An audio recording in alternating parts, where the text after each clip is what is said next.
Hey guys, welcome to Shades Tube, and thank you so much for tuning in. It is 10:30 p.m. out here on the West Coast, January the 30th, 2025. Again, thank you guys so much for tuning in. Welcome to everybody in the bushes and everybody who will watch this in the replay. All right. Tonight, guys, we are going to be covering two important topics. The first one is regarding the American Airlines crash updates. And I have some Diddy updates. His former assistant reveals all about Wild King Nights. Also, guys, I have a couple of breaking news things that I want to tell you guys about. So go get you something to drink and relax and share, bed, and check out what I got to say to you guys tonight. And if you are at work, enjoy your night at work and make sure you do your job, but still listen to Shades Tube. All right. So let's go ahead and go over the copyright disclaimer under Section 107 of the Copyright Act of 1976. Allowance is made for fair use for purposes such as criticism, comment, news reporting, teaching, scholarship, education, and research. That entire copyright disclaimer is in my description area. Part of it is scrolling across that screen, and it will be in my comment area once this video is completed. All right, guys, to show additional support to this channel, you can thumbs up this video if you enjoy this content. Also, if you are not subscribed, please subscribe below and hit that bell notifications so you can be notified of any upcoming videos. Also, make sure you share and leave a comment. Thank you guys so much, and I appreciate you guys. And if you want to cop a membership, you can do that for $4.99. Showing support to the channel. If you get a membership, you will be able to get in on all the perks like contests, special lives, and things like that. Also, you can do a super chat or a super sticker if you want to donate, or you can do a donation at $ShadesTube. Okay, at Cash App. All right. So let's go ahead and get started, guys. First thing first, let's go ahead. Let me turn this music up a little bit first. I hope you guys had a beautiful Thursday, and I hope your Friday is just as beautiful, y'all. All right, just as beautiful. Let's turn this thing up just a little bit because I can barely hear it. So yeah, we'll do it right there. So first thing first, we are going to start off this live talking about Diddy's former assistants, and his assistant, and what he said about the Wild King Nights. And he actually revealed this on the Fall of Diddy, the docuseries that came on Monday and Tuesday. So we're going to go over that first, okay? We are going to cover that first. So we're going to change this right here. And let's actually do this.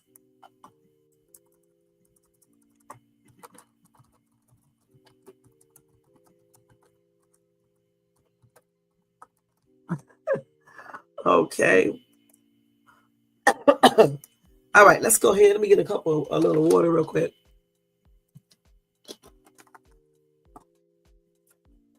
All right. So let's go ahead and get to the story, guys. All right, let's see here. Okay, let me go up here to it. I have a lot of breaking news to tell you guys. Okay, so be waiting for that as well. So this is according to, almost hit the daggone screen, Newsbreak. Actually, I think. Okay, hold on. I'm gonna let you guys hear this, okay? And then I'll go ahead and probably read some stuff that he said as well. So go ahead and watch this first. And then I'll go ahead and give you guys some information about it if you can see that. Streaming now on Max, alleging he witnessed a media mogul assaulting a woman while working for Diddy between 2019 and 2021. Things were getting a little heated. They were being very argumentative. He cursed at her. I told you I was crazy. Kicked her. She fell to the ground. Kicked her again. Hines also claiming he was tasked with buying supplies for Diddy's so-called Wild King Nights. We usually had a laundry list of items that included lights, alcohol, marijuana, ketamine, Molly. Was the code to the safe 1234? Baby oil, more than 1,000 bottles altogether. The rapper's party is taking front and center in last year's federal indictment. Diddy has denied any wrongdoing in response to his charges for sex trafficking and racketeering. The reason I wanted to tell my story was, to make sure that Sean Combs and people like him can do these kind of things to anybody else. Okay, so let me go ahead and read some things that he said. Hold on for 1 second. All right. What the heck was going on? Okay, hold on, guys. Hold on. Let me get this real quick. I got to get it. Let me do this.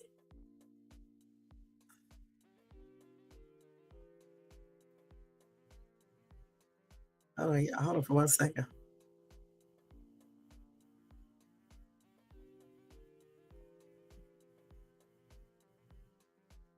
Okay, hold on. Got to get it. So I guess we can do it right here. Let's see if I want to do this one. That's the damn thing. I was talking about no internet. Oh man, they took that one down. I don't know why they remove stuff all the time. Okay, let's make sure I got him. Yeah, so his former assistant, and I think I told you guys about him once before, Phil Pines, the guy you just saw. He claims now, like I said, this is all allegedly, because we don't know for sure. We just don't know for sure. So we have to use that word, and we have to always remember that Diddy is innocent until proven guilty in the court of law. Okay. So let's see here. Let me close this ad here. So Mr. Pines claims that Diddy allegedly gave him a long list of red lighting, drugs, baby oil, X toys, and other products to assemble and stage before the intimate gatherings. So basically, this dude was getting everything in order and running Diddy's errands to pick up all these items for the Wild Kings nights, freak offs, or whatever. All right. Let's see what else they said. He said, basically, I'm repeating just what he said in the interview. He said, we usually had a laundry list of items that included lights, alcohol, weed, ketamine, Molly. You have mushrooms on the top there, baby oil, and Astroglide are very important. Candles, incense, Apple TVs, electronics, computers, iPads. Obviously, there was, male libido supplements, stuff like that. That's what Pines told the journalist Mara S. Campbell during her 30-minute sit down. So let's see what else. So anyway, Pines worked as Combs' senior executive assistant from 2019 to 2021 and said he never personally witnessed the so-called freak-offs parties that are expected to be front and center at Combs' upcoming criminal trial in New York City. But Pines did talk about the Wild King Nights events, which took place at hotels and included a host of young women who allegedly could be more easily manipulated. So he did not do the freak offs, okay? He did not witness that, but he did witness the Wild King Nights, all right?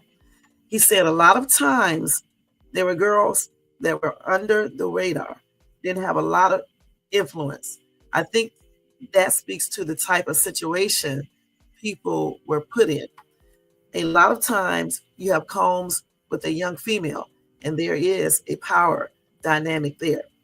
A more impressionable girl is easier to reel in, as opposed to somebody who might be a celeb who's not going to do too much of that or give some pushback, Pines explained. Hines said the young women who he saw were mostly 20-somethings. Okay, so that's a little twist right there because other people said he had young girls there, minors. So at least these girls that Pines is referring to, at least they all were 20-something, okay? Now, when asked if Combs, as his lawyers have argued, was not breaking any laws and just partied like a rap star, he replied, "Look, there's partying and then there's a party." At the same time, Pines claimed he wasn't in the room for the Wild King Nights parties enough to make a judgment about whether sufficient consent had been given by those taking part in the typical drug-fueled orgies. But he recalled one party where an apparently upset young woman had to be taken back to her own hotel. He said, "I remember a time when Diddy told me to come up and grab one of his guest bags, take it out to the car, and drive her to her hotel. I don't know what took place. All I can say is that when I had brought her down to the car, she was shaky, physically shaken. Didn't look like how she had looked the night before. She said something to the effect of, I have never done like anything like this before." And that's according to what Pines claims in the ID series. Now, the former employee also recalled being asked to perform on many occasions in emergency cleanup after the Wild King Nights parties, after they wrapped up, to avoid raising suspicion among the hotel cleaning staff. That means Combs destroyed the hotel room. The longer he's there, the more intense the cleanup is going to be, Pines said. He also recalled during his employment witnessing Combs allegedly getting violent with a young woman. He said, "I remember a time I saw Combs assault one of his guests at his Florida home. Things were getting a little heated. They were very argumentative. He cursed at her. I told you I was crazy." That's what Pines recalled. So he probably said it like this: "I told you I was crazy." He probably said something like that. Now, he claims Combs kicked the young woman twice. And after she fell to the floor, he ordered him to take off his hoodie. She was topless, and my thinking was I had a little jacket on, took it off to cover her, got her into the Uber, and she went home, Pines added. That's crazy. So allegedly, he kicked this young woman twice, and after she fell to the floor, he ordered Pines to take off his hoodie. The girl was topless, and so he took the hoodie off and put it over her, and then got her into the Uber, and she went home. That's crazy. Anyway, the former assistant also recounted Combs allegedly coercing him into extra activity at one of his parties after being urged to consume some alcohol. He said, "I remember hearing the words, 'Prove your loyalty to me.' He grabbed me by the shoulders, kind of gave me a quick massage like a coach would give a player that's about to enter the game, and handed me a con, pushed me to a girl that was on the couch, a guest, in emotional Pines claims, before having to catch his breath and compose himself." He added that the young woman signaled her consent before Pines engaged in sexual activity with her, which he says he reluctantly agreed to, in part to avoid retribution from Combs. Pines insisted the music and fashion mogul held a power over those in his orbit, including employees. He said, "He got me. It was a circus. He did whatever he wanted, and we were just at his disposal. He's a predator. I mean that in an actually charged way, in a manipulation way. He has an innate ability to make you feel comfortable and to make you do things for him that you would never do. That's what Pines said. Now, in December 2024, attorneys for Pines brought a lawsuit against Combs over his employment, which included accounts of the Wild King Nights parties. In a statement from Combs' legal team, his attorneys said of the lawsuit, no matter how many lawsuits are filed, it won't change the fact that Mr. Combs has never actually assaulted or trafficked anyone, man or woman, adult or minor. We live in a world where anyone can file a lawsuit for any reason. Fortunately, a fair and impartial judicial process exists to find the truth, and Mr. Combs is confident he will prevail in court. And it went on and on and on. They have a whole big write-up. Hold on for a second, you guys. Let me go over and check this. What's up, Tony Bands? How you doing? What's up, Drip Advisory? How you doing? Thank you guys so much for tuning in. Let's see here what they got now. So I'm not going to read this lawyer stuff again because I read it once before. But all of this stuff, this dude talked about, I didn't see anything illegal except the part where Pines say that Diddy allegedly kicked the young girl, pulled her down, knocked her down to the floor, and then kicked her. And then she was topless. And then he made Pines take off his hoodie and put it over the girl and take her to the Uber.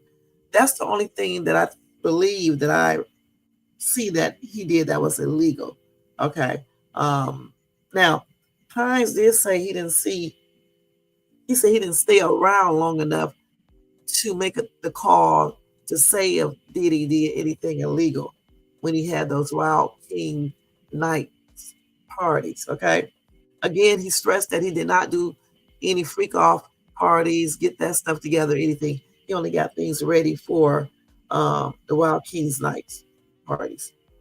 And he said he was coerced into having an entanglement with a young lady who was sitting on the couch.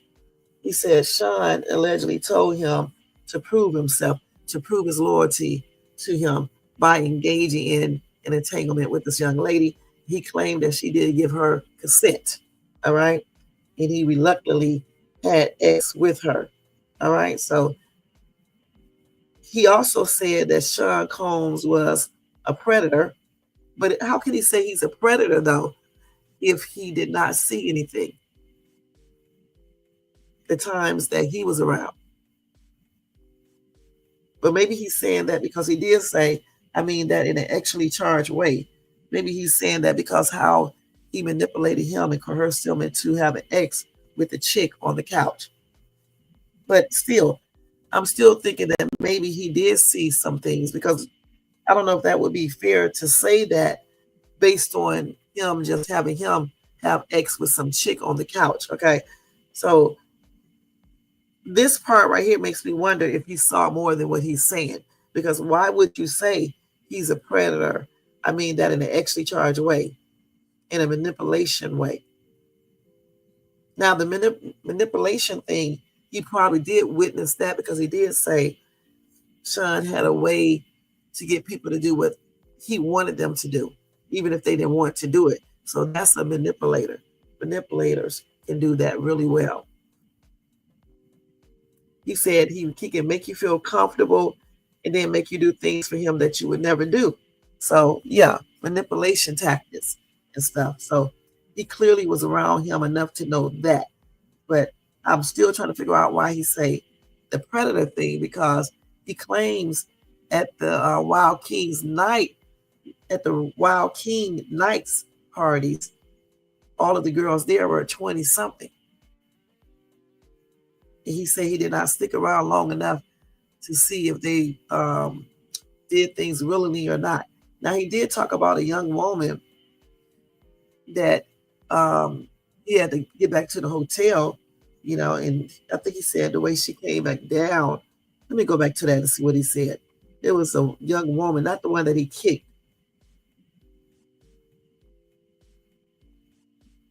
And then like that the woman that he kicked her twice too, 2 times. So that right there is illegal. Okay, point blank. But something else happened. Wait a minute, hold on, let me see. Oh, he did say it was another thing too. He said that he saw a young woman getting assaulted at Diddy's home. He said it was a guest at his Florida home, allegedly.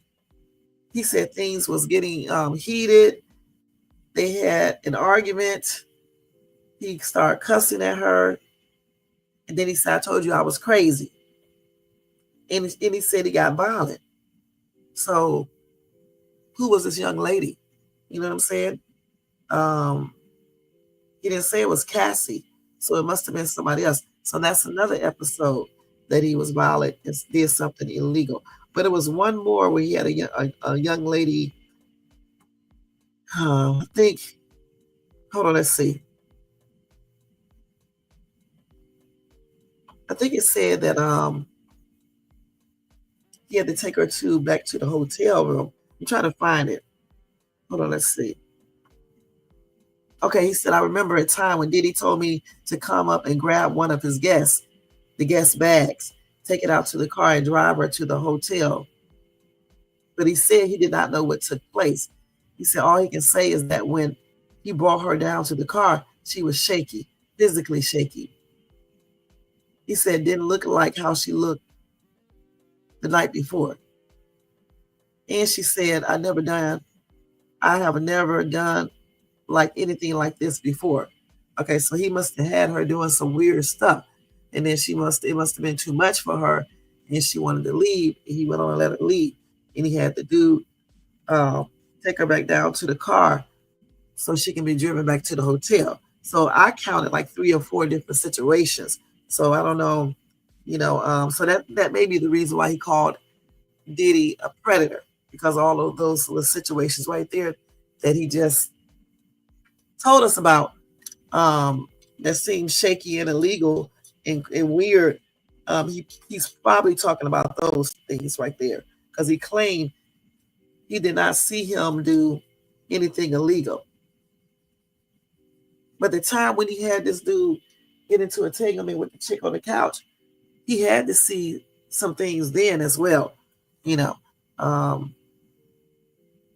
think he probably did. And maybe he's not adding everything to it. You know what I'm saying? But that's a daggone trip. Now, they do place a lot of emphasis on the freak offs, but they don't really place too much emphasis on the Wild King Nights parties that he has.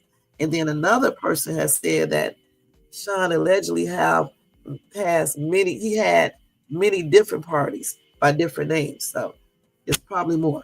Okay. So what do you guys think about that? And I guess you guys can still catch that docuseries, because I'm pretty sure they're going to repeat it, because it came on Monday and Tuesday. So I'm pretty sure you guys can catch that. And they said streaming on Max.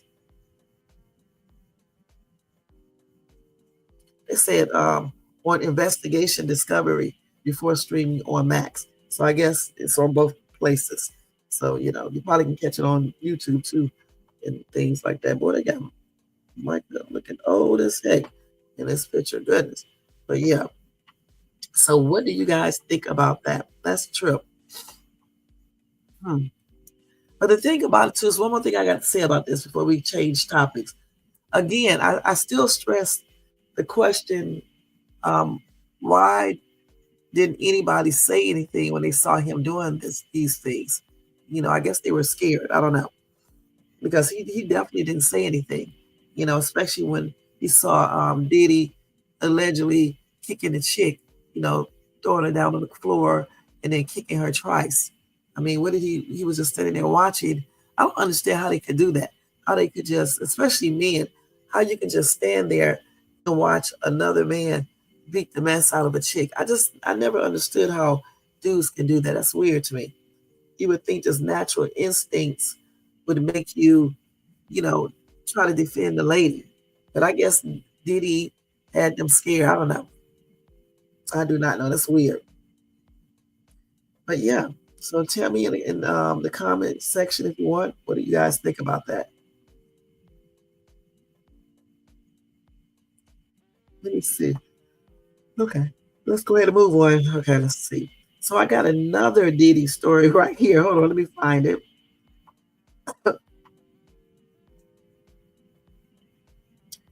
Oh, come on. This thing always switching by itself. Let me go back down because I got to go back to this. Let me go all the way back down. It just switched off for that story like crazy. This phone is crazy, y'all. I'm not going to lie. So let me tell you about this other accuser who made this crazy claim about Diddy. Okay. Um, his other accuser alleges he used an entire bottle of baby oil in less than 5 minutes, guys. This is almost laughable. What did he use the baby oil at? Anyway, this woman who allegedly had a 4-year relationship with Sean Diddy Combs claims that she saw Diddy months before his arrest. So I think I told you guys about her before. She uses the name Nicole. She broke her silence in a Rolling Stone interview published on Tuesday, January the 28th. Now, she alleged that she last seen Diddy in July 2024 when he reportedly shoved 2 pills into her mouth. So Nicole claimed that the drugs made her black out and she only woke up several hours later in a destroyed room surrounded by empty bottles of baby oil, a hookah, towels, food, and wine bottles. When Nicole immediately went home, she tried to put distance between herself and Diddy. He allegedly last reached out in September 2024 and asked her to visit him in New York City one day before he was arrested for ex-trafficking and more charges.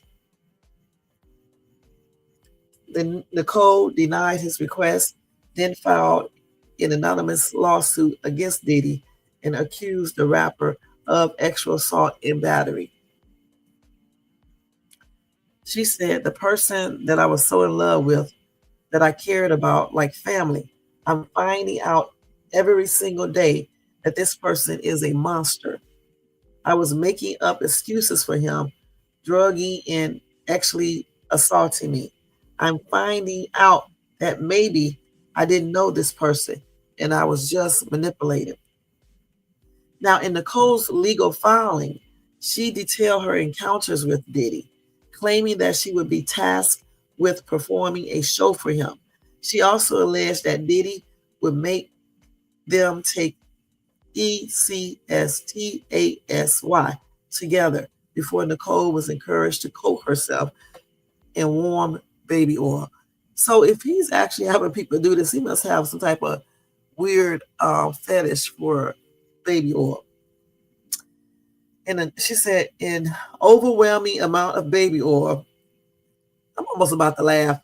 Okay, let me stop, was found at Diddy's compounds during a March 2024 raid by Homeland Security before any formal charges were filed. Now, according to Nicole, Diddy used the oil during sexual encounters. What's up, Jermaine? How you doing? You feeling better? She told Rolling Stone that they could often go through an entire bottle in less than 5 minutes. So I guess they was taking that baby oil. It's all greasy. I don't know why they like it. And just rubbing it all over his body and rubbing it all over her body. It's so weird. I don't like the way it feels because it's not like when you like baby oil to me, it's not smooth. It's not like you put it on your body, it's more oily than anything. It's not like a smooth, like if you put Vaseline on yourself, it has a smooth, unless you use the cheap shit. But if you use good Vaseline, you put it on your body, it leaves a smooth touch, a gentle, smooth touch. It's different than baby oil. I don't like baby oil. Baby oil is really greasy, oily. I mean, it stains everything. It's not like that. You don't get that smooth, glide if you take your hand and rub across the skin. At least not to me. I don't like it. I don't even like it for my hair or anything. But anyway, let me go ahead and finish reading this. Now, according to Nicole, she also apparently knew better than to push back at any of Diddy's extra request. Okay, she said, I feel like the devil that would come out of him was during these turn up times. It would be like a switch. We would be having so much fun. And then there's like a time where he's just taking it too far drug wise, that he wants exactly what he wants. Sound like you may be a little bipolar, crazy ass, switching up like that. She also added, he has never put his hands on me, but I knew what he was capable of. But I thought she just sued him for, am I getting her confused with the other lady? Let me think. Nicole. I thought Nicole just did a lawsuit for battery. Battery is beating someone. But here she said, he never put his hands on me. Anyway, they claim Diddy has not publicly reacted to Nicole's latest allegations, but he has denied other similar claims. All right. So let me go up here and look at something because I know she said that. Yeah, she did. For sexual assault and battery. So what is battery? She just said he did not put his hands on her. So if he did not put his hands on her, how is she suing him for battery? Let me see what battery means, okay? And let me screenshot this too. Let's see something.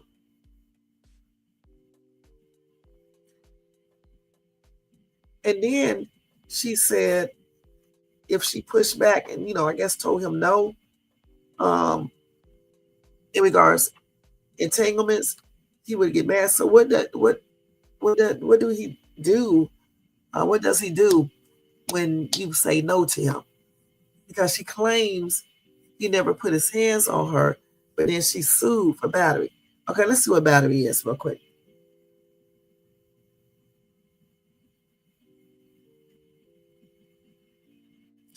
Let's see what it is in law. Well, let me put it in law.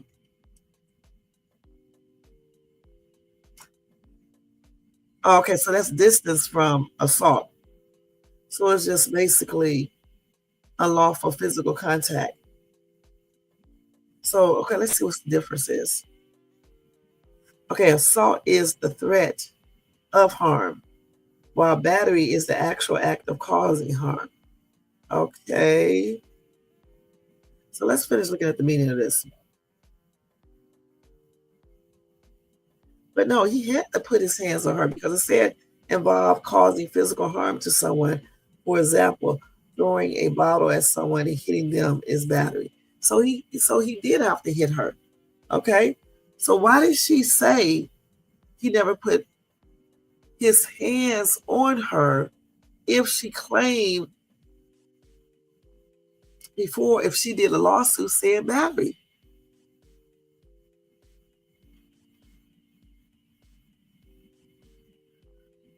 Let's see.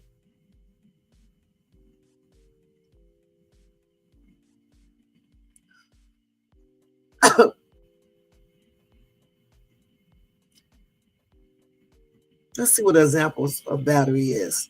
Pushing, shoving, or kicking, spitting, pouring hot water on someone, throwing something. So maybe he threw something at her. Who knows? Maybe he threw something at her. Okay, maybe she's talking about the groping, unwanted physical contact, touching her and things like that. So maybe that's what she's talking about. So, because she said he didn't hit her or anything. So maybe she's talking about some type of physical contact.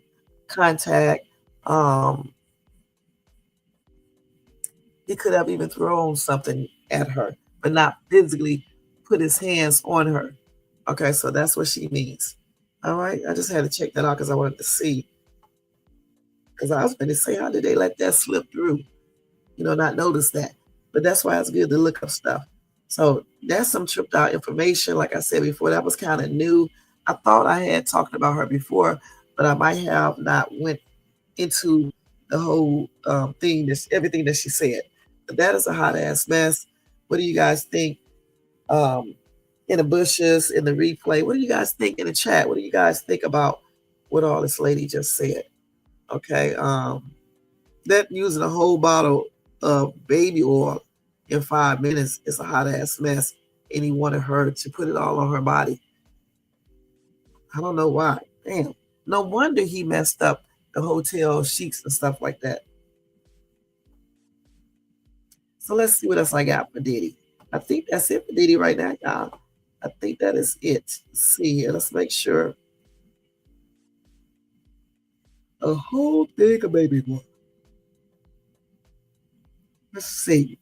Yeah, that's it for Diddy. Okay, so we're gonna move right on and get into the next topic of discussion, and that is this American Airlines crash that unalived all of the people on the plane in the helicopter. And I actually have a like a video to show you guys of all the people. I don't know if they have all of them, but there's a lot of people on that in that video that passed on. And my condolences are expressed out to all of the family members who lost loved ones in those plane and helicopter crashes. And my prayers are extended out there to them as well. Okay. Now let's go ahead and change this banner, and we're going to talk about this one. And then tomorrow, on Friday, we do the other 3 videos of Royce Reed because of this. This is unexpected right here. Okay, so anyway, let me go ahead and do this first. Well, let me just tell you guys. And I got a dude who almost got on that plane, but he was stopped. Okay, so I got this little story as well. Okay, so I know you guys already heard about the American Airlines plane and the Black Hawk helicopter that crashed last night at, I think they said at almost 9 p.m. Eastern Daylight Time, if I'm not mistaken. Okay, we did look at some videos of it last night in my live, plus I know you guys seen it on the news. What do you guys think about that video that you guys saw, if you saw it? And I also have a video, I think, if I can find it on TikTok, I'm going to show you this video of this dude talking about he's a witness to the crash. And I want you guys to hear that as well. Okay, so first thing first, let's go ahead and talk about this crash. So let me just go to this one first. Hold on, let's see. So they said that the U.S. Army, Black Hawk that collided with American Airlines passenger plane, they said that was on a training flight. All right. And that's according to the military service branch. He said we can confirm that the aircraft involved in tonight's incident was an Army UH-60 helicopter from Bravo Company, 12th Aviation Battalion. Excuse me. I can never say this word. Battalion. I always forget how to say it. Out of Davidson Army Airfield, Fort Belvoir, during a training flight. And that's according to an Army spokesperson who told this information to Fox News. He said, we are working with local officials and we will provide additional information once it becomes available. So they were on a training mission or something, a training flight. Now, I don't know what a training flight is. I mean, maybe, what is a training flight? Let's see. Anyway, the chopper had 3 military personnel on it at the time of the crash, but was not carrying any VIP assets, a defense official told CNN. I guess it's VIPs, okay? I wish they would use it because they don't edit right on this news break. Now, the passenger plane was carrying 60 passengers and 4 crew members, according to American Airlines. And as we already know, no one survived this crash. So audio from air traffic control reveals that the plane was cleared to land, though it was unclear whether the military helicopter was in effective communication with controllers. So they are checking it out. All right.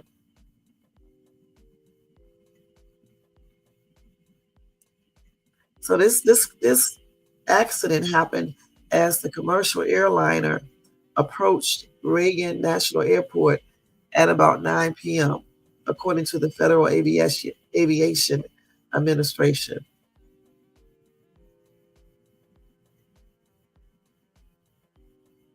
So they claim that military aircraft have had a recent increase of crashes during training exercises.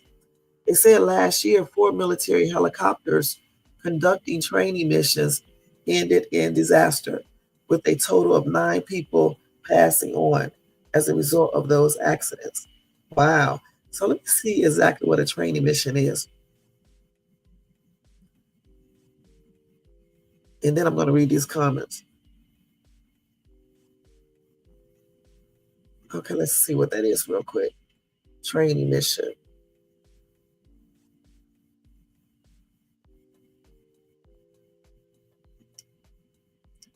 Let's see.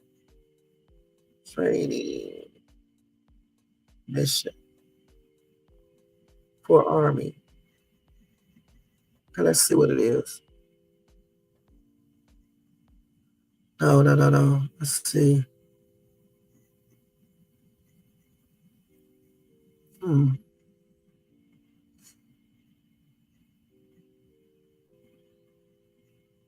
Okay, we doing some specialized training. Let's see.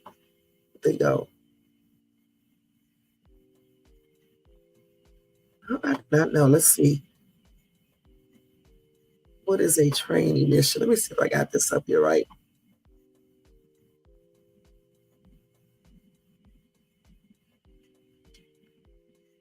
Let me just go by the name of the plane.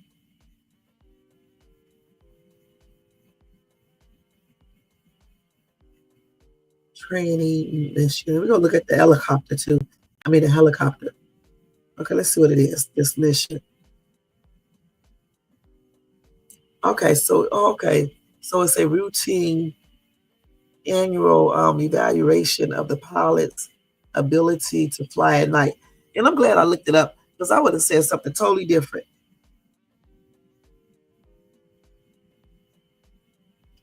Now, they did say the crew was well aware of the route and the rules in the airspace around the airport. Okay, so that's what they was doing, a routine annual, they do this yearly, evaluation of the pilot's ability to fly at night. Basically, almost like a little test, huh? So let's see what these helicopters look like. Okay, so I see these all the time. So this is what that looked like in case you guys don't know. So let me show y'all.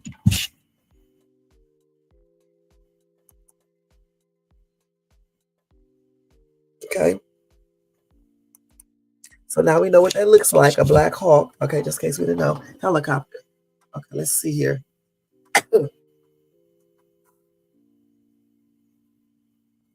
So they said this is a utility tactical transport aircraft used for everything from air assault to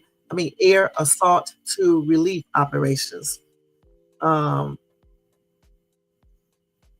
they said that the Army says it has relied on Black Hawks helicopters for more than 4 decades, okay? And they use these for every major operation around the world. So let's see, this aircraft was introduced in the Army in 1979. They said this aircraft is usually safe and has a strong track record for reliability and survivability in combat and transport missions.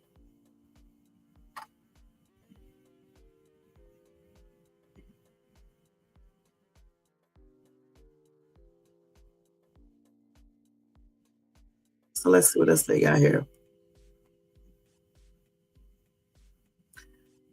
Okay, and the three soldiers who were on the aircraft, they said they were very experienced crew that included an instructor pilot with more than 1,000 flight hours. So, I mean, again, we're still trying to figure out what exactly happened.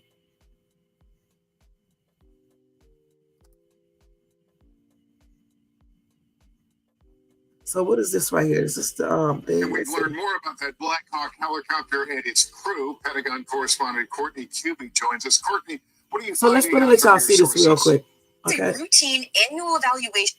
Wait, let me turn this back and stop it real quick. Okay, let me let y'all see this real quick. If you can, because it's so daggone little, let me see if I can make it bigger. Okay, let's see.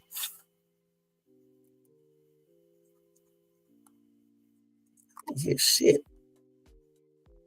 Wait, what happened? Black Hawk helicopter and its crew. Pentagon correspondent Courtney Cuby joins us. Courtney, what are you finding out from your sources? Well, Lester, the Black Hawk crew included 3 U.S. soldiers from Fort Belvoir, Virginia.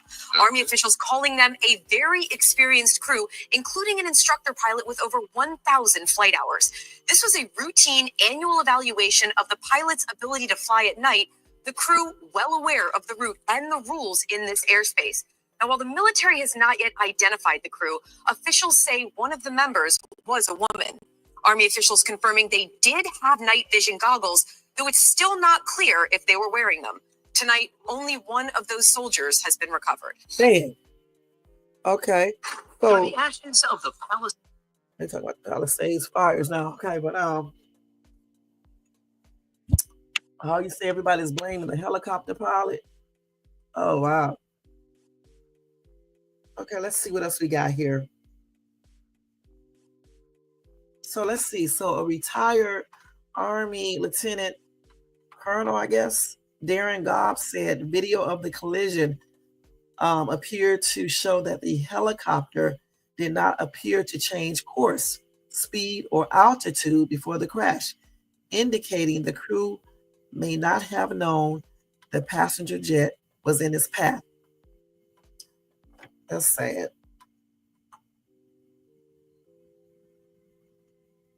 He also added that the training mission had lesser crew chiefs than normal to scan the sky for potential dangers.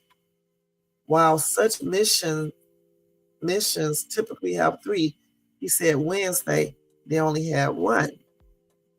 So I don't know how they could just be blaming the pilot if they had a lesser amount of crew chiefs. They only had 1 on Wednesday when normally they have 3, because that person usually scanned the sky for potential dangers. So why did they only have 1 when they should have had 3? That could have played a role in why they didn't see that big ass airplane. So this is part of the airplane right here, as you can see. Let me show y'all right now, because a lot of people say they didn't see the plane and things like that. The plane was there. At nighttime, it's hard to see stuff. That's sad. It broke that thing right in half. Gosh. Okay, let's see what else we got here. Okay, let's see what else we have. We done learned a lot already. Let's see.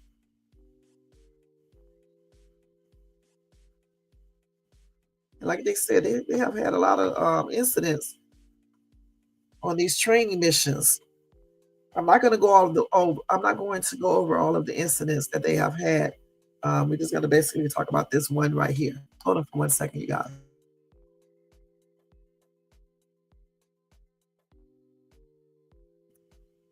Okay.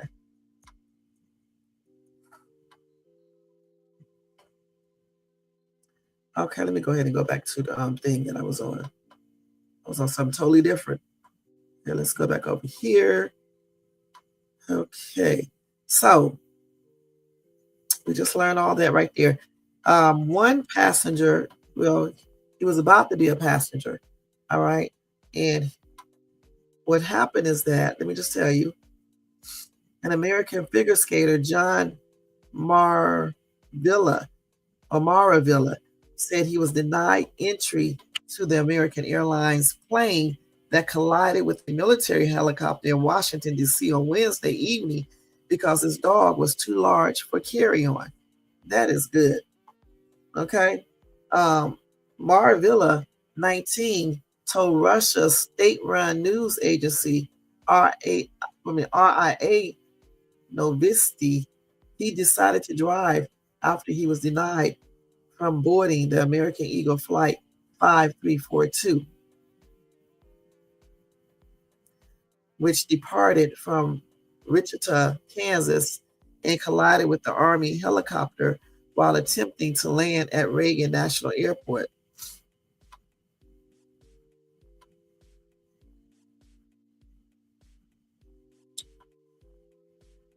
Let's see here.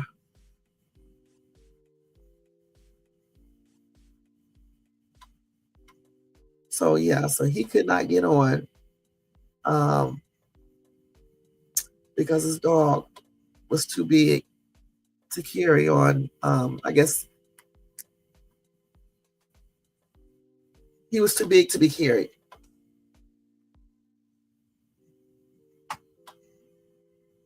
He better be glad that happened, because he would have been one of the people on that plane that was unalive. He better be glad. He better be glad that he was denied entry because of his dog. So they said about 14 figure skaters were on that plane. He refused to name names, but he said there were about 14 figure skaters on the plane, not counting their parents and coaches. Goodness. For kids, man.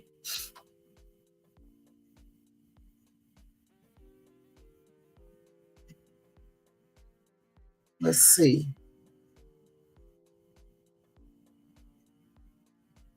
So they did confirm on Thursday that former world figure skating champions Evgenia Shishkova and Vadim Nomov were on board the plane.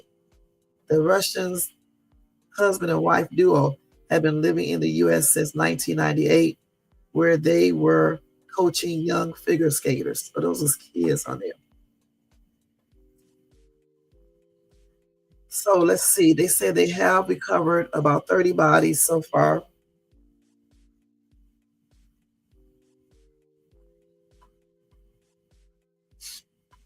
Let's see what else they got. So American Airlines CEO Robert Dissom told a crowd gathering at the airport, "This is devastating. Our focus right now is to do everything we can to support everyone involved."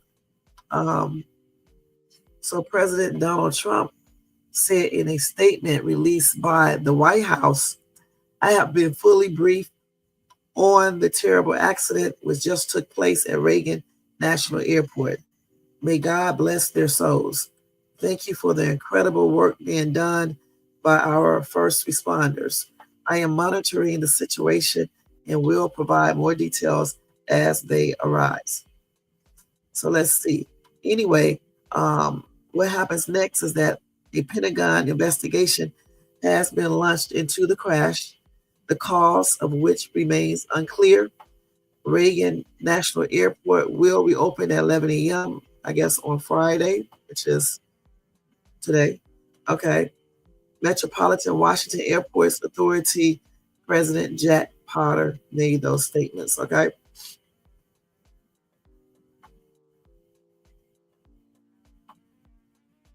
Hey, let's read a couple of these comments real quick. Yep, somebody said the young man not getting on that plane was divine intervention. I'm so extremely sorry for all of the others that were lost in last night crash. What a horrible tragedy. No, it just wasn't his time to pass on. That's why he didn't get on that plane. That's why, he bought the dog. The dog was too big. Everything, worked out the way it should for him. I mean, I don't think it was his time at all.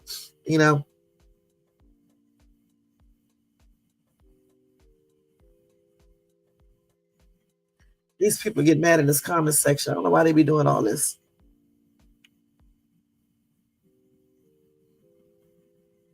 Let's see.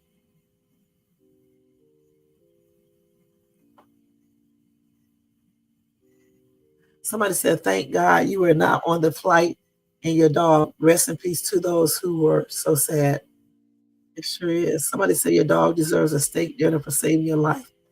Rest in peace to all that perished. And this dog did save his life because, you know, I know some people will say the dog didn't do anything, but the dog probably did not want to stay at home by himself. Okay. And so the young man probably was like, let me take you, I'm going to take you with me. You know what I'm saying? So just think if the dog would have just wanted to stay at home or they didn't have that special bond, he left them at home or left them at a boarding place, then he would have gotten on that daggone plane and he would not be here today. So the dog is the reason why he didn't get on that plane, because the dog was too big to be on the carry-on.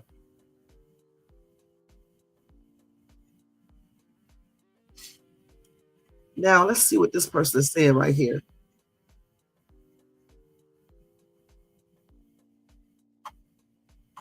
So I don't know. I'm not going to read this because I don't know what this person is talking about. You know, let's see what, hold on, y'all. Let me just check this out. Somebody said, correction, God saved his life, not the dog. Y'all, we got to get technical. We already know God saved his life, but what we're saying and what they are saying is that if it wasn't for the dog, the dude would have gotten on that plane, period, okay? Because the dog is the reason why he was not allowed on that plane, because he was too big for the carry-on. Okay, so the dude ended up driving himself. Somebody said God saved his life, then God also didn't want to save the other 60 lives. Perhaps they were not Christians, or is this one of those mysterious ways, logic that you use when God allows bad things to happen? I wouldn't say God didn't want to save the other 60 lives. Listen, we shouldn't even have to really question this, because we don't know how God operates. So I'm not even going to question that or anything else. And I doubt these people passed on because they weren't Christians. We don't know if they were Christians or if they weren't Christians. It doesn't really, I just don't believe that's irrelevant to this, okay? If that was the case, if God was just unaliving people, allowing people to be unalive because they're not Christians, a lot of people would be unalive. Okay, please, I don't believe that. I just believe that sometimes he allows things to happen for whatever reason, and we will never understand the reasons why some people get saved and some people don't. You know what I'm saying? Why this young man, did not get on that. Well, we know why he didn't, but what made him take his dog? All of that played a role into his outcome. So I don't think we can ever figure out why God allows certain things. I mean, you can say the same thing, about many different things. Some people, like women, for example, they will get pregnant so easy and have 50,000 kids. And you got other women that get pregnant and lose the babies. Okay, these are like babies. They're not even really technically born, and yet the babies don't survive. So again, it's kind of difficult to sit here and try to figure out why God allowed the other people to get unalive. All right. And this dude didn't. Again, I'm still gonna say he brought the dog. Okay. And the dog, hey Nate, what's up? What's up? What's up? How you doing? And the dog is the reason why he was not allowed on the plane, because the dog was too big. Like I said, we don't know the type of relationship he has with his dog. Maybe he never leaves his dog alone, and his dog may not like to stay by himself or with other people. So many reasons, okay?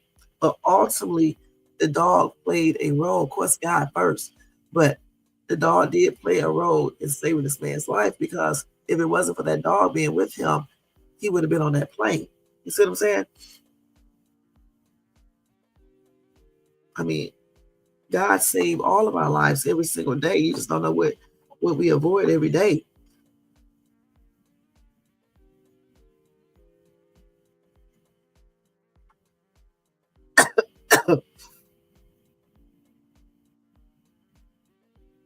So let's see.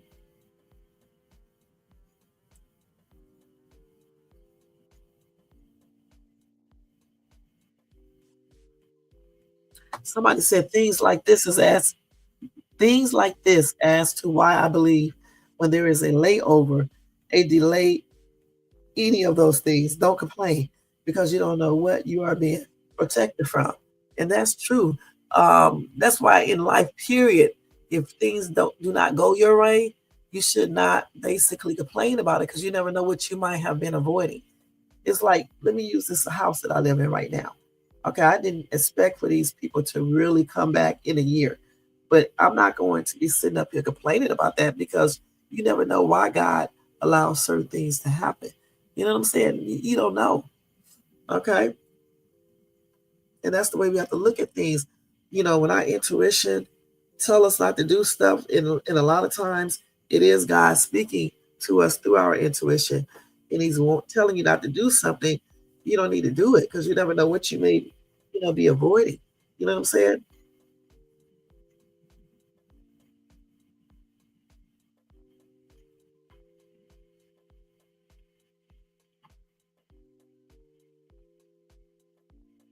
So let's see here. Somebody said that being denied on the flight saved him and his dog's life. It wasn't meant for him to be on that flight. Sorry for the loss of life of all who passed on in the crash. So sad. And I say the same thing. It wasn't his time. Okay, point blank. That's why he wasn't on that flight. And things like that happens all the time. I can give you guys one huge example of something that happened to me. And if other people do it, they probably wouldn't be here. Okay, so sometimes, we do certain things or certain things happen and you're not affected by it, or you missed the plane or the bus, or you didn't take the freeway that day. It wasn't time, okay, for you to be caught up in whatever happened, period. That's why things, happen like that.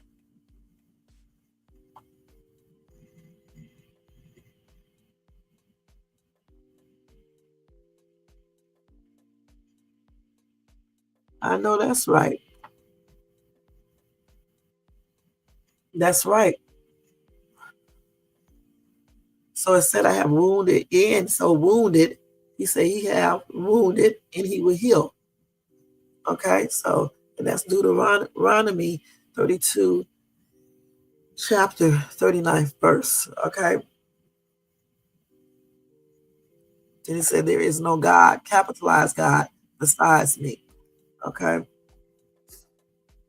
So yeah, so things do happen, in a mysterious way, and our minds cannot comprehend how God thinks, why God allows certain things to happen. Point blank.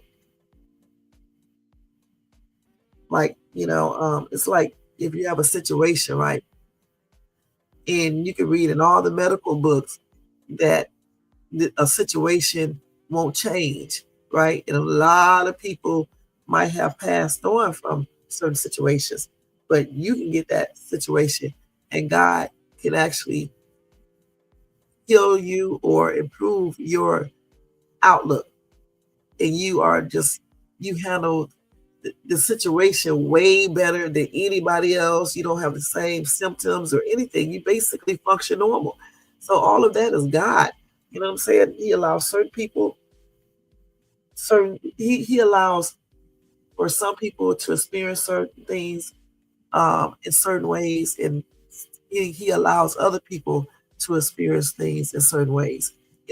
Just like with illnesses and in terminal illnesses, some people are affected really, really bad, and some others are not. Okay, that's just the way it works.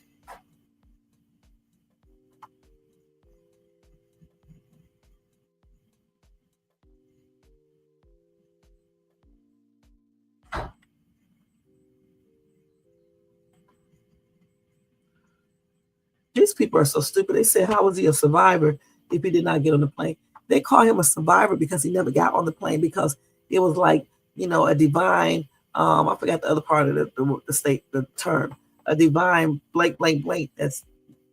that's the reason why he was not on the plane, because of his dog, him having his dog with him at the right time. Okay. So that's why they call him a survivor, because he did survive. Because if he wasn't on the plane, if he didn't get on the plane, if he would have got on the plane, he would not have survived. The dog is the reason. Of course, God is the ultimate reason, but right here at that particular time, the dog is the reason why he wasn't allowed on that plane. So he is a survivor, because he was going to be on that plane and he did not get on it because of his dog. His dog was too large. Period. Right. Divine intervention. I always say that word so crazy. Y'all. I need to go to, what you call those people? The people that do the speech stuff. Okay. I did take that class in college, y'all. I'm not gonna lie, in public speaking. Okay. Goodness. So somebody said the dog gonna get steaks for life. So this lady said, I'm glad the young man is safe. His dog saved him. I'm so happy for him and his dog. So y'all don't be complaining when y'all got to take y'all dogs and stuff and y'all cats with you. Because you never know. Sometimes these little animals stop you from doing stuff, stop you from being on things, stop you from going to places, and you never know what you avoided. All right, because when we took our cat with us, when we went out of town, yes, it was a trip, but we might have avoided so many things. We just don't know. You know what I'm saying? You just don't know sometimes. Okay. Okay, so that's good. I'm glad for that young man. That was a blessing. Okay, then let's move on to the next part of this. So you got voice notes too? Oh yeah, I'm gonna have to tell you. Let me just say this. That same dude, Pines, got voice notes from Diddy asking for drugs. I'm about to see that. Okay, hold on. Let me finish this Black Hawk stuff now. Let's see. What else do we have here? So we just said that, and this is what they said. They said DC plane passenger survives after dog stops him boarding aircraft. They got them. Well, I guess them meaning him and the dog from boarding the aircraft. So I think they wrote that the right way. I really do. They didn't say the way they were saying it in the comments section. They just said DC plane passenger survives after the dog stops them both from getting on the aircraft. Okay. So anyway, they said that the passengers were still found sitting in their seats following American Airlines crash into that river. All right. So let's see here.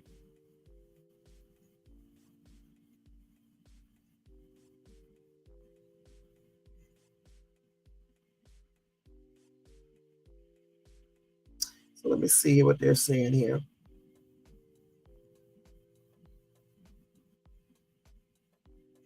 So they claim the jet smashed into the military Black Hawk helicopter while approaching an airport runway.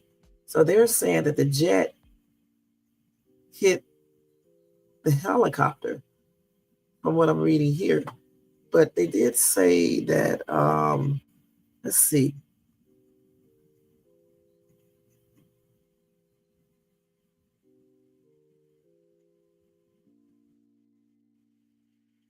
These people be writing up articles, right? Hold on, let me see what they got on here. And they got a title up here, but they don't say anything about that in the story. That's crazy. Okay, they claim in the title, hold on, let me get this right here too. Hold on, y'all. Let me keep this too. They claim that some passengers, let's see what they said here. Hold on, I gotta go back to it. Let's go back to that story real quick.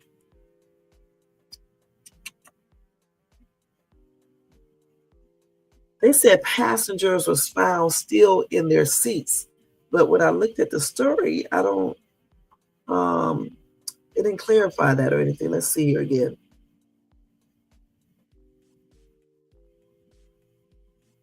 Yeah, they just said they were pulled. 18 bodies have been pulled from the water after a Fireball Washington crash as authorities say there have been no survivors confirmed so far, but they don't say anything about them sitting in the seat in this actual story. But in the title, they claim they were. Somebody said in their seats, really, probably strapped in with a really good seatbelt. I really hope since there was no stopping what happened, the event happened so quickly that people didn't have time to realize what happened. They said experts are saying 8 seconds. That's presumed to be the amount of time after the hit. Let's see. She said she was listening to the scanner last night when a first responder called into dispatch to advise he found a few more still strapped into their seats. Wow. Somebody said 8 seconds is still too long for me. God, I can't imagine.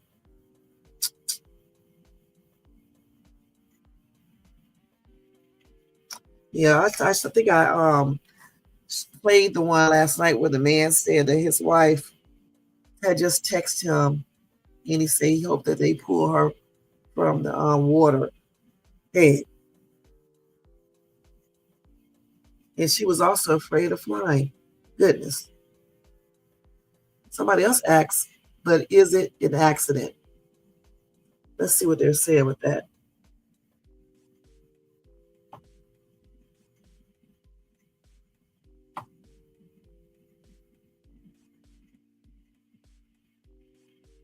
I think because they only had one person there versus having 3 people there, that played, I think that played a huge role in this because they said that those 3 usually scan the sky to make sure everything is good. So if they only had one person, that means that he wouldn't be able to see everything.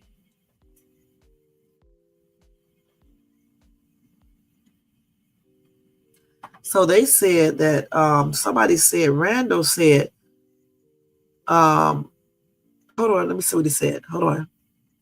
He said that they said that the plane hit the chopper first. He said wrong. It's the other way around. The chopper collided with the plane. Okay. He said the helicopter collided with the plane.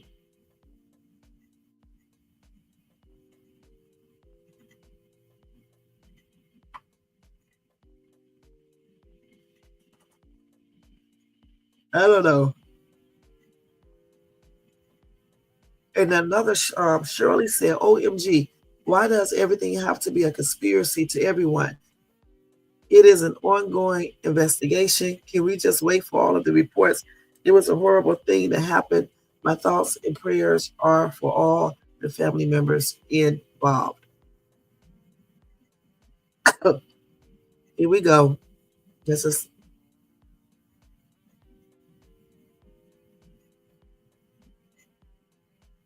so they said that the helicopter was 200 feet above its normal elevation, and the plane was on its landing path to the airport. The helicopter flew into the plane, it seems.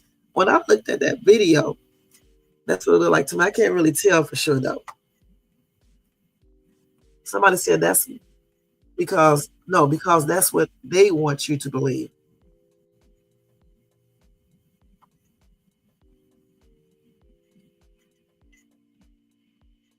Somebody said they are trying to change the narrative. Somebody said the helicopter was flying low, as Black Hawks will do, and pilot failed to look up. He probably failed to look up because the other 2 people, the crew people, were not there to be looking at the sky. Okay, remember that was a training mission, right? Even though the other crew person had 1,000 flight hours, right? Still, the other 2 people were missing. So you only got 1 person versus 3. And they said that the 3 people are normally looking into the sky. I guess that's what that means, to make sure everything is clear. So right then and there, you would think that may have been a contributing factor to to this accident happening.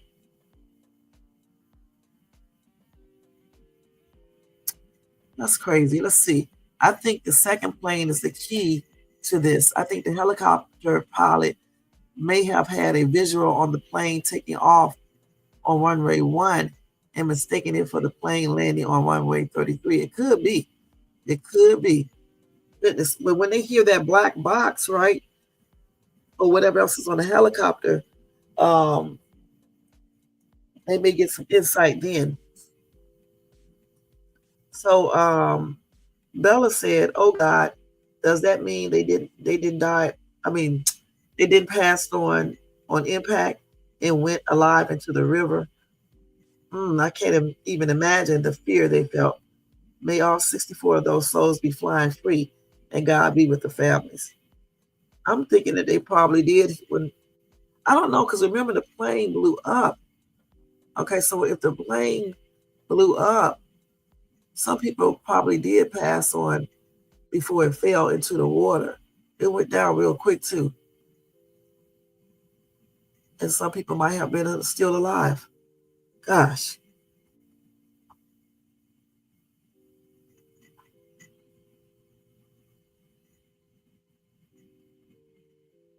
Okay, somebody said, my brother flies Black Hawks. So does his wife. He is saying it's the ATC fault. This is what he sent me. He said, I don't know what this man is talking about. Halo, I guess, HELO, Helo pilots. We're doing a MVG qualification flight. Halo was at around 200 feet. AGL upon collision. Appears the plane came from above the halo, and the instructor pilot was not eyes out looking for other traffic. Helo was following the path of the river while the plane was on a final approach to the airport. ATC should have been tracking them, providing the ultimate oversight and authority, but that didn't happen. Fault may be on the halo, but it's definitely on ATC, which I definitely agree with him. So ATC is air traffic in HELO. I don't know if I pronounced that right. So let's see here. So the pilots, Halo pilots, I guess that's how you pronounce that. Oh, Helo.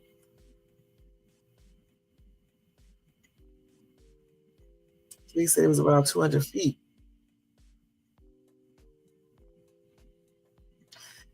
The instructor pilot was not eyes out looking for other traffic. I don't know why he wasn't looking good, but still, they only had one other person there. They should have had two more, and those other two would have been looking. So I still say it's their fault for not having the three people there, the crew people there as well, to look out, to be looking in the sky. So you said the helicopter pilot confirmed he had a visual on the plane to ATC. Play the audio. I will. I just think they had a visual on the wrong plane, which is ATC fault. Okay.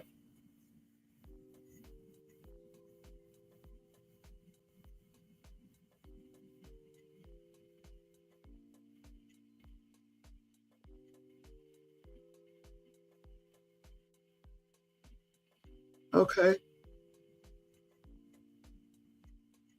I'm just reading some of these little comments, you guys. Let's see. Somebody said, could there have been other motives involved in this horrific tragedy? And then Jennifer said, you mean other than the sitting president firing people who are supposed to prevent it because Musk told him to? We didn't think about, is that the reason why they did not have three people there and only had one?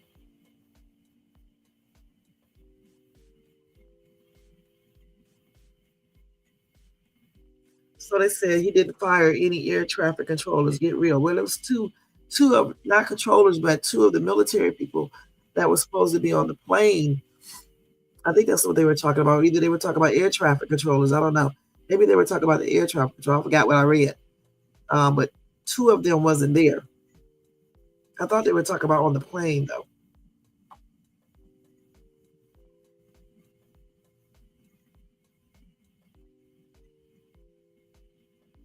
See, I said the same thing. They said the headline said passengers were found still in their seats. but there is no mention of that in the article. Okay, so I don't know why Newsbreak does that.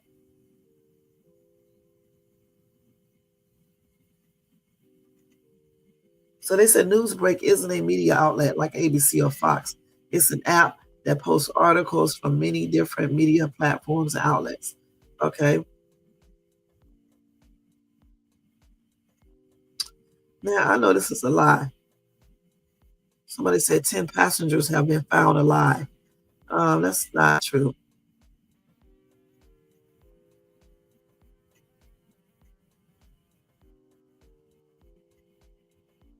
And so, okay, the way they're explaining how the helicopter flew directly into that plane, it just makes me think they just didn't see it. But how could you not see that plane?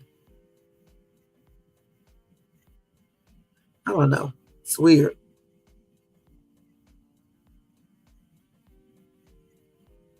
No. They didn't say 4 people were pulled from the water alive. They said they pulled 4 people from the water. Okay, somebody said they said that they pulled 4 people alive. They could have said that though, maybe the people, but I don't know about that. I think they said they pulled 4 people from the water.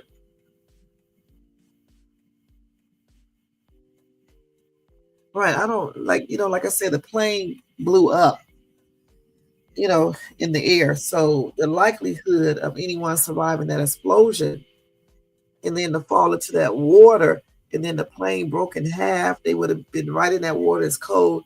I don't see it. You know what I'm saying?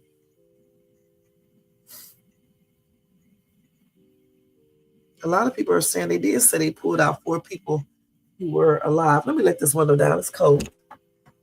It was hot before, now it's cold.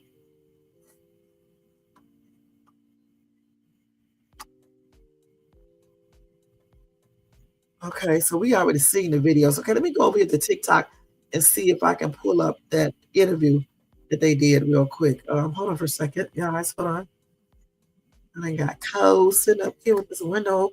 It's about 40 degrees outside, if not 30. And this mountain air is colder. Okay, let's see here. Let's see if we can pull this up. Let's see. We want to pull up the interview. The witness. Let's see. Hold on, y'all. Got to find it. Let's see if we can get it. Is this him right here? No, that's not it, right? Let me see if I can pull it up.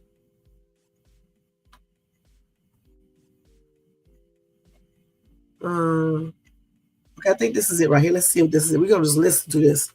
I think this is it. Lands maybe 120 feet above the water. Just listen, y'all.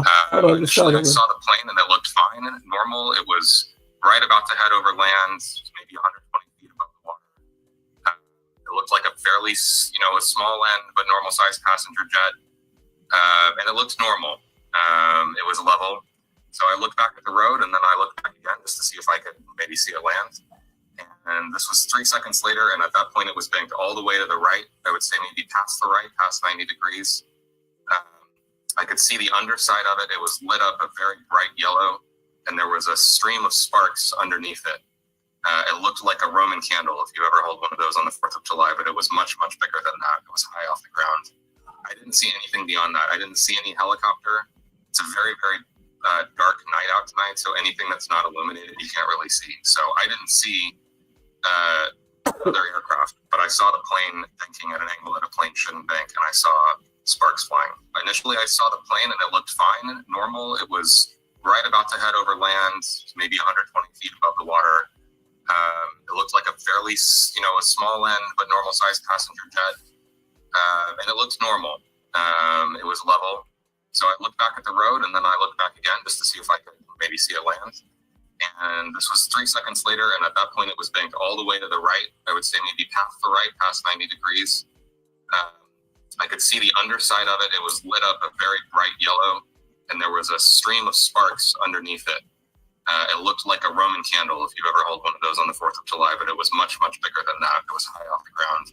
I didn't see anything beyond that. I didn't see any helicopter. It's a very, very dark night out tonight, so anything that's not illuminated, you can't really see. So I didn't see the other aircraft, but I saw the plane banking at an angle that a plane shouldn't bank, and I saw sparks flying. Initially, I saw the plane. Okay, so that was a witness, okay, describing that crash. And I'm thinking, like you said, the reason why he didn't see certain things is because it was dark. And then plus, I think he was driving. So it would probably be difficult for him to actually see everything. All right, so that's just the count what he actually saw. Let me read a couple of these comments.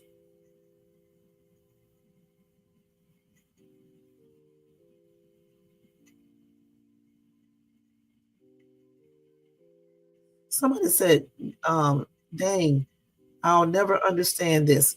Like it's 99% empty space around them. How do they run into each other?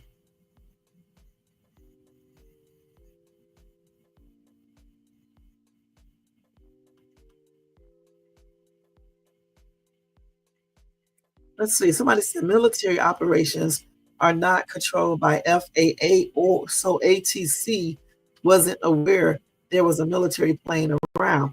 Why would they conduct military operations near a busy airport without informing FAA or ATC? Okay. Let's see. What do these people say? Somebody said this is just not correct. ATC saw the helicopter or radar with both aircraft's elevation. Helicopter increased from 200 from 300 at last second striking the plane. So it went from 200 to 300 at last second striking the plane. Another video shows radar and it's clear as day.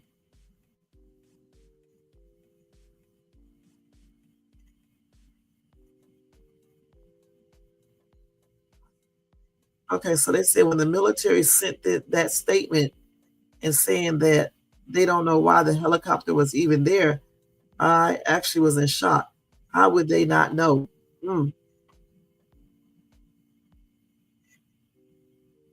Let's see. They said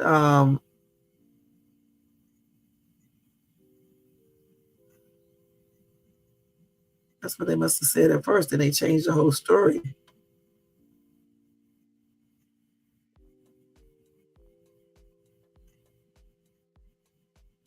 Somebody said the Black Hawk made communication with DCA Tower. They have to since they are in DCA airspace. It doesn't matter if you are a military helicopter, passenger plane, or glider. You have to talk to the ATC.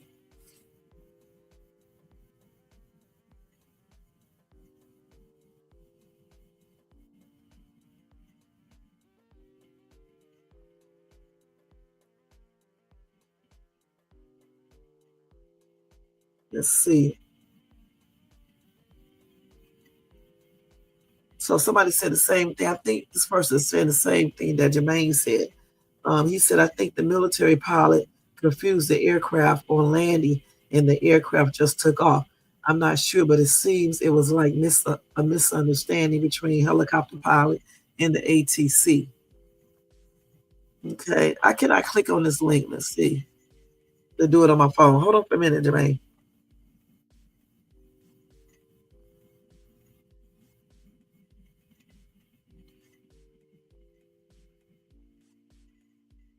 Oh man, that's crazy. Okay, somebody said it banked like that because it had to change runways, which that guy didn't know. And the Black Hawk was told to fly around it. Wow. Somebody said that seems intentional and sounds suspicious.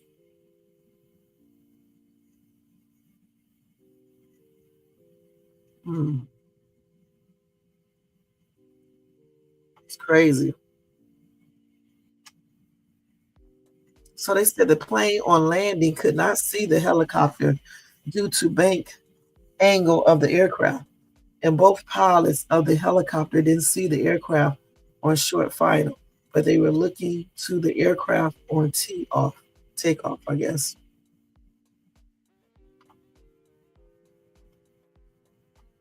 But that's a trip. Okay, let me go to this other link real quick, y'all. Hold on for a second that Jermaine just gave me.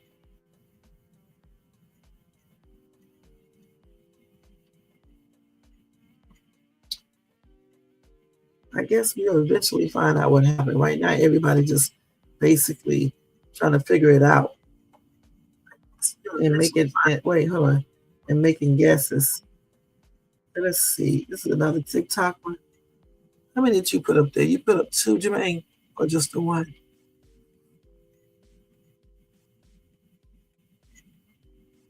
Let's see. I think the other one already played. Let's see.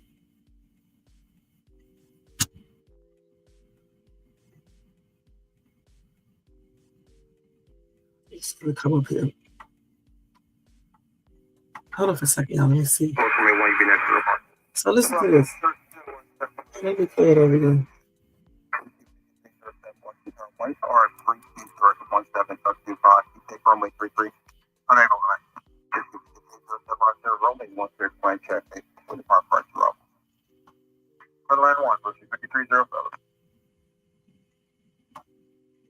So what you guys just heard is the audio of the tower radio communications at Reagan National Airport prior to collision and after.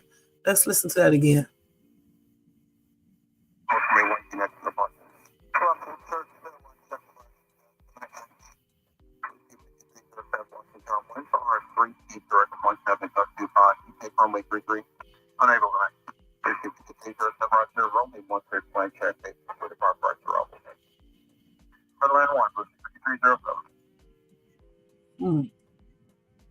Okay, let's see what this week's saying. Let's see.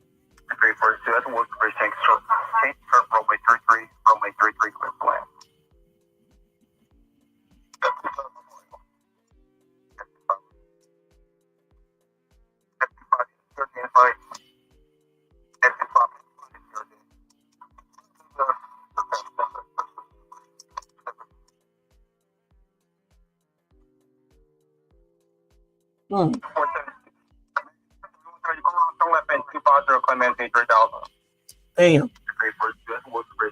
Okay. Hold on. Let me stop this real quick. So somebody still said the plane was landing. I'm still questioning how a helicopter couldn't see the plane, that they have high technology radars in a military copter. I'm no expert, but helicopters can maneuver. And then somebody said, oh my G, OMG, they had the wrong plane in sight. That's sad. Hey.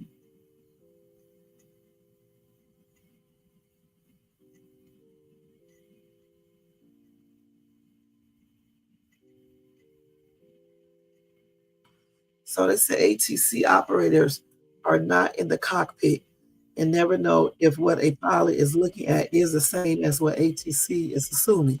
ATC in a Bravo should have controlled the airspace and diverted or held halo. And somebody said, why didn't they say there were 3 total planes in the airway at that time?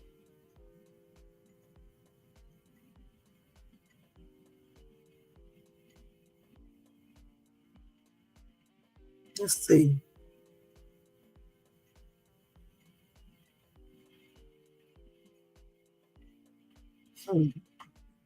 Man, that's tripped out. Okay, let's go look at the second one. Let's go to the second one. Second video now. Hold on.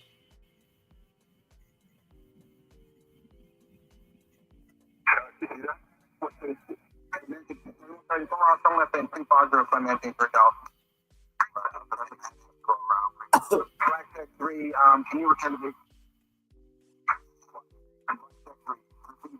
I need to land. I need to land in the east. Can you go to this? Can you go to minutes. Westbound, contact Dulles Tower 12041. Mark 13, can you go to Baltimore? Do that? 134. So he was study asking him to go around. Maintain 3000, go around 3000. Blackjack 3, can you return to base? Blackjack 3, repeat directly, please. I need you to They had already crashed. Can you go to Dulles 13 minutes? Westbound, contact Dulles Tower 12041. Mark 13, can you go to Baltimore? Do that? 2134, on left and 250, maintain for Dulles. That's sad, y'all. Go around 3000. Damn. So that was right before that crash. And when he kept on calling him, they had already crashed and everything. So just wrong information.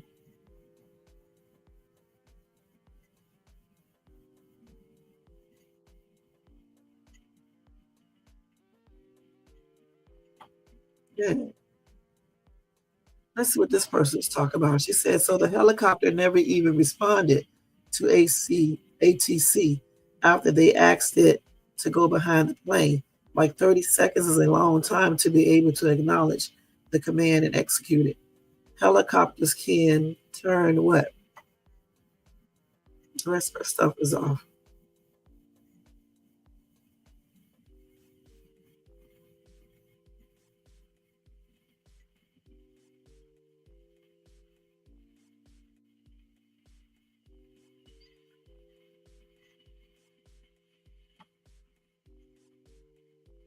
So they claim that, oh God, they got different videos up.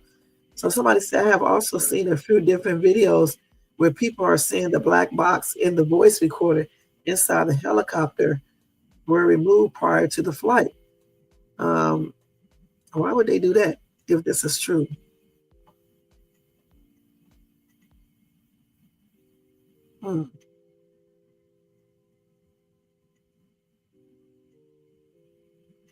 Somebody said this is super confusing.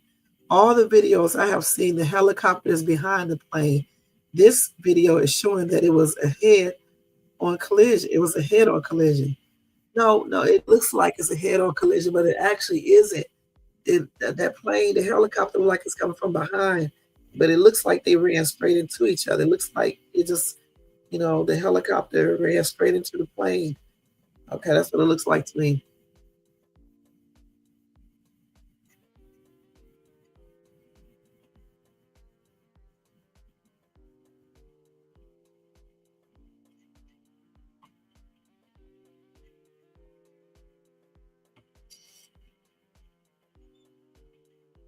Somebody said it wasn't a head-on collision either. Okay. So I don't know. Let's see. My sister was right above the crash last night flying into Baltimore. Okay.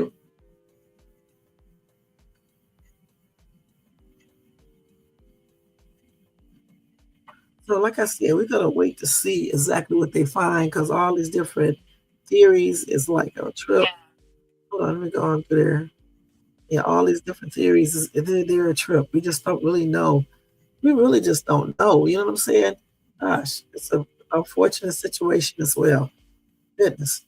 Okay, let's see what else I got on the plane crash. I think I told y'all just about everything that I found out. Let's see. I think that's it. Yeah. And of course, tomorrow, if I get any more updates on this crash, I'll let you guys know. I'm pretty sure I will. So I'll let you guys know. Again, my condolences and prayers are expressed out to all the victims' families. I do want to show you guys some of the victims. I forgot about that. Let me show it to you guys real quick. I think this is it right here, if I'm not mistaken. Let me see. I'm going to turn the music down. Let me turn the music all the way down. Okay, let me go ahead and show you. I hope this is all true. Because, TikTokers, I be wondering how they begin this information sometime, y'all. Wait.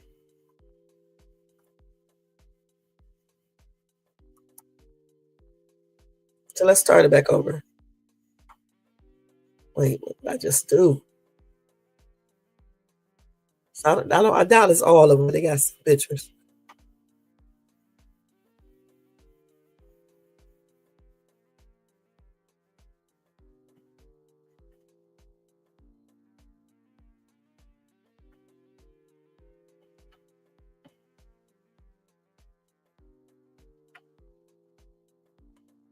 So that's some pictures of some of the people who was on the planes and everything.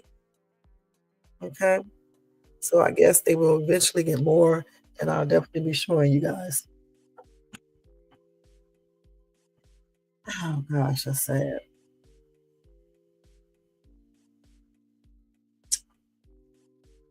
So that was the pilots and crew members of American Airlines Flight 5342. This is sad. A pilot, flight attendant. I guess this is another flight attendant. That's sad. Mm-mm-mm. All right. So again, tomorrow I'll give you guys more updates regarding this airline crash, and go from there. All right. Okay. Let's take this now. So let me give y'all a couple of breaking news. Then we are getting ready to get out of here. We've been on here an hour and 42 minutes, maybe 2 hours in a minute, but the time looks good. 12. Y'all seen I came on a little bit earlier tonight. So that's a good thing. That is definitely a good thing. Let's see here. Oh, y'all, hold on.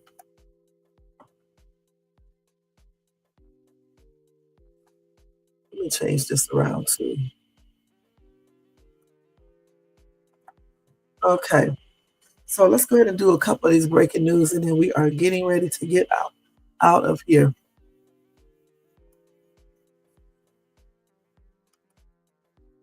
So first thing first, we're going to tell you about that tomorrow. Okay, we'll tell you about that tomorrow. So a pardon, January the 6th rioter who carried Pelosi signs gets 17 years in prison in DEADLY DUI crash. So he was pardoned. Okay. Hold on, let me get the story. But she was pardoned last week by President Donald Trump for her role in the January 6, 2021 Capitol attack. Anyway, she was sentenced to 17 years in prison on Wednesday for her role in a DEADLY drunken driving crash. So Emily Hernandez of Missouri gained fame for holding up a broken sign bearing then House Speaker Nancy Pelosi's name that was taken during the January 6th insurrection. She turned herself into federal authorities in 2022 after being identified as one of the rioters and was sentenced to 30 days in jail. Hernandez was among 1,500 pardoned by Trump last week, but 6 days before Hernandez was scheduled to plead guilty to a misdemeanor charge of entering and remaining in a restricted building. In that case, she was involved in a fatal crash. Hernandez was driving the wrong way in the eastbound lanes of Interstate 44 in January 2022 when she crashed into an SUV. Victoria Wilson, 32, was unalive in the wreck. Brian Wilson, 37, was seriously hurt and still walks with a cane. A Franklin County judge sentenced Hernandez to 10 years for Victoria Wilson's unaliving and 7 years for Ryan Wilson's injury. They said she had a blood alcohol content of 0.20% after the crash. And that's more than double the state's legal limit. They said probation is not appropriate given the nature of what happened. She said, "What I did was ungodly, and I will live with that shame for the rest of my life. I am sorry for what I did, and if I could take it back, I would." Right, so again, she gets 17 years for the DUI crash.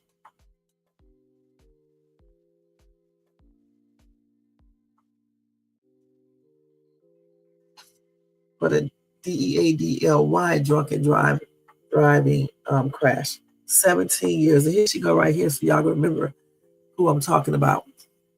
The lady who was carrying the sign. Okay.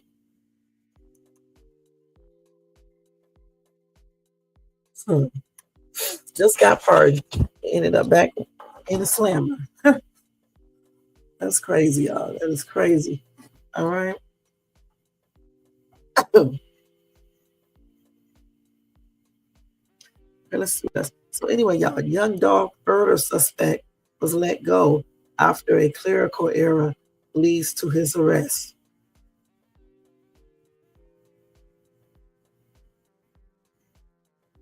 So they said earlier this week, after Shondell Barnett was arrested and charged with those two crimes in connection to the rapper's 2021 illing. Barnett is the cousin of Justin Johnson, who was already found guilty of the illing last year. Justin is currently serving life in prison for the crime. Now, the Shelby County District Attorney's Office put out a statement on Tuesday clarifying that U.S. Marshals previously considered a warrant for Shondell's arrest, but the DA's office decided against it. Somewhere along the line, there was a miscommunication. During the investigation of Justin Johnson, Shondell Barnett was found with Justin Johnson at the time of his arrest in Indiana. Based on this and other facts, a task force officer with the U.S. Marshals determined there was probable cause to charge Barnett with accessory after the fact, and an arrest warrant was issued as part of a standard procedure. Anyway, the statement further added, as the investigation progressed, the DA's office determined that Barnett was not involved in the case and chose not to pursue charges, indicating the charge would be withdrawn. However, a delay in recalling the warrant left it active in the system.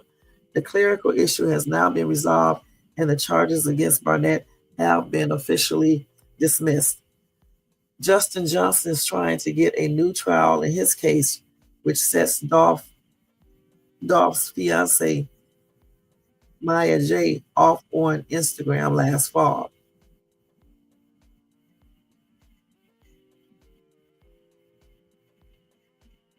Anyway, they said this clerical error comes as one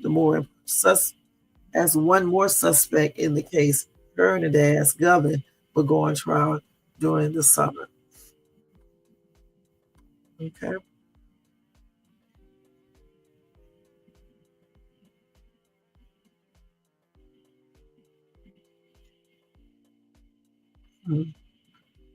All right. We're not going to read the name of that. Okay. Let's go to one more story. Let's see. Yeah, because it's 1:49.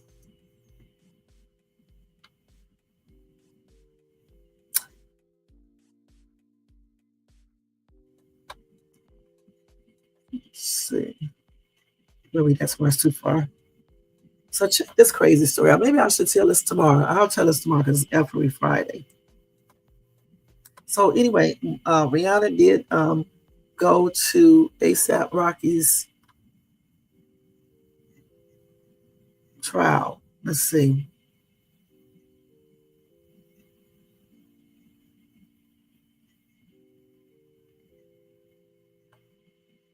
So her and A$AP Rocky, they arrived at the courthouse on Wednesday morning together.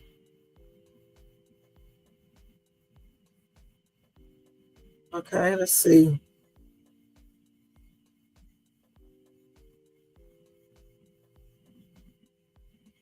So yeah, she went there to show him support, and it's good.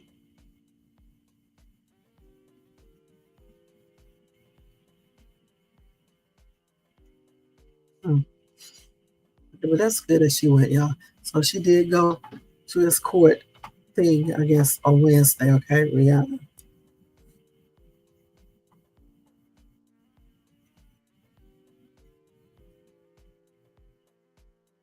All right, so I think that's going to be it for tonight for the news.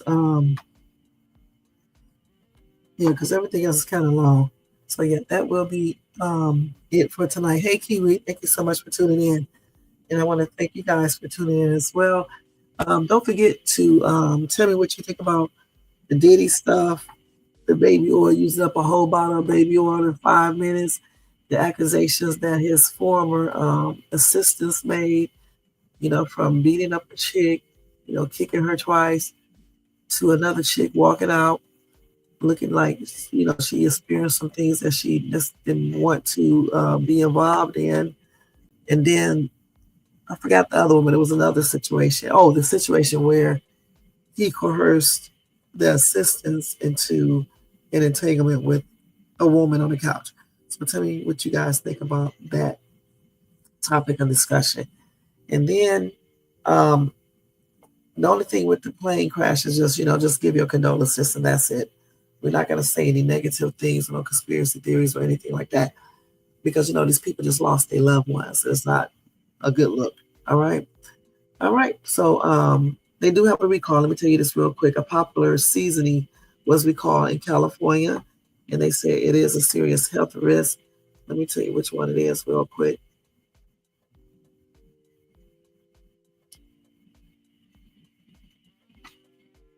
So it was baking season. Okay, seasoning, I'm sorry.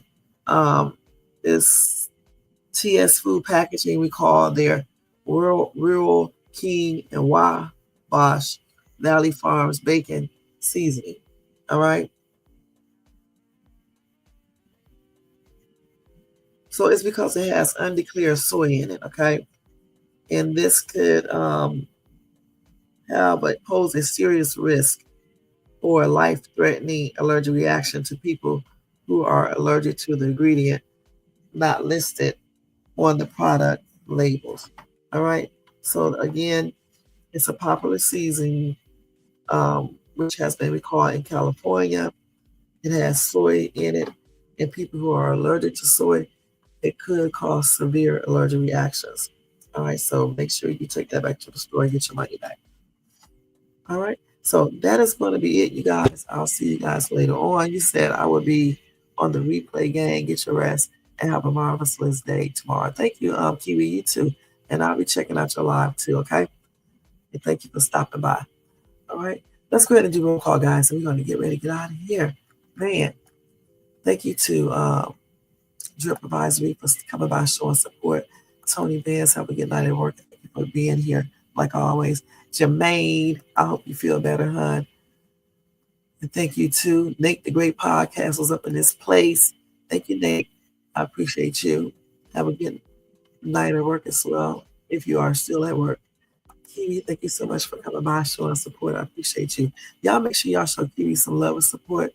Also show, thank you, Drip Advisory, for coming by, showing support as well. I appreciate you too. Also show Nick the Great podcast some love and support. Tony Vance for some love and support. And Kiwi, show her some love and support too. And don't forget to show Black Villages TV some love and support. All right. Thank you to everybody in the bushes, everybody who watches this in the replay. Y'all don't forget to subscribe to this channel and hit that bell notification so you can be notified of any upcoming videos, and subscribe to the channel and like the video as well, and share and leave a comment. And thank you guys so much. I appreciate you guys. Have a good night. Have a happy and blessed Friday. And I'll see you guys later on Friday. Check out my other videos, y'all. My Dollar Tree hauls, my Country Rain reaction videos, and my YouTube shorts, and just all the other videos. All right. Welcome to all my new subbies, and thank you so much for joining Shay's family. And thank you to all my subbies that's been with me for the longest. Appreciate you guys. Have a good night. Be blessed. And have a happy and blessed Friday. All right. Good night, y'all. Good night, y'all. Let's change this. Yeah, let's take the other thing down. If I can find it.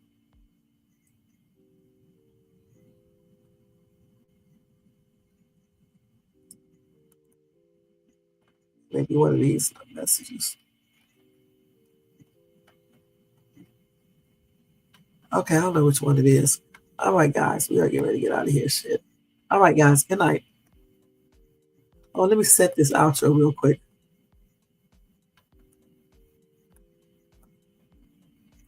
This damn thing, the flashlight, something wrong. Okay. All right, guys, see y'all later. Good night.